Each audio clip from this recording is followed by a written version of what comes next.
CSR തട്ടിപ്പ് കേസിലെ പ്രതി അനന്തു കൃഷ്ണന്റെ ആഡംബര കാറാണിത്. ഇന്നലെയാണ് പോലീസ് ഇത് കസ്റ്റഡിയിലെടുത്തത്.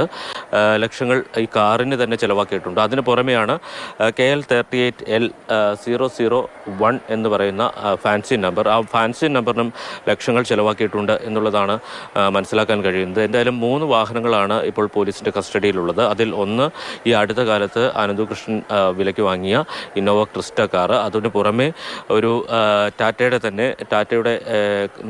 കമ്പനിയുടെ ടിയാഗോ എന്ന് പറയുന്ന ഒരു മോഡൽ, അതോടൊപ്പം തന്നെ ഇലക്ട്രിക് മോഡലായ ടാറ്റയുടെ നെക്സോണും, ഈ 3 വാഹനങ്ങളാണ് ഇപ്പോൾ പോലീസിന്റെ കസ്റ്റഡിയിലുള്ളത്. ഇതിൽ നെക്സോൺ EV എന്ന് പറയുന്ന കാറ് അനന്തു കൃഷ്ണൻ പിതാവിന് ഉപയോഗിക്കുന്നതിന് വേണ്ടി വാങ്ങിയതാണ് എന്നുള്ളതാണ് നമ്മൾ ഇന്നലെ അവരുടെ നാട്ടിൽ ചെന്നപ്പോൾ ആ പ്രദേശത്തുള്ള ആളുകളൊക്കെ പറഞ്ഞത്.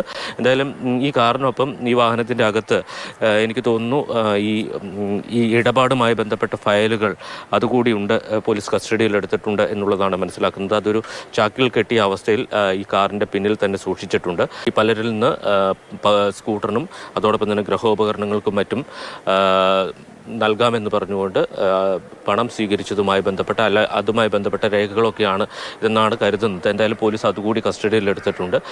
ഇപ്പോൾ ഈ ആഡംബര കാറ് മൂവാറ്റുപുഴ പോലീസ് സ്റ്റേഷനിലാണുള്ളത്. മറ്റു വാഹനങ്ങൾ പോലീസിൻ്റെ ക്വാർട്ടേഴ്സിലാണ് സൂക്ഷിച്ചിട്ടുള്ളത്.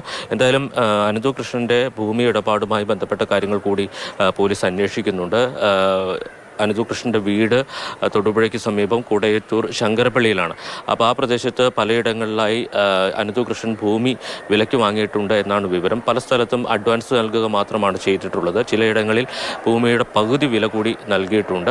അപ്പോൾ അത്തരം കേസുകളിൽ പോലും ഏതെങ്കിലും രേഖാമൂലമുള്ള കരാറുകളൊന്നും ഉണ്ടാക്കിയിട്ടില്ല എന്നുള്ളതാണ് മനസ്സിലാക്കുന്നത്. ഇനിയിപ്പോൾ ക്രൈംബ്രാഞ്ച് അന്വേഷണം ഉണ്ടെങ്കിൽ ഇത്തരം വിവരങ്ങളെല്ലാം ക്രൈംബ്രാഞ്ചിന് കൈമാറുകയാണ് ഉണ്ടാവുക. എന്തായാലും രാവിലെ 11 മണിയോടുകൂടി അനന്തു കൃഷ്ണനെ പോലീസ് കസ്റ്റഡിയിൽ വാങ്ങും. അതിനുശേഷം വിശദമായ ചോദ്യം ചെയ്യൽ ഉണ്ടാകും എന്നാണ് കരുതുന്നത്.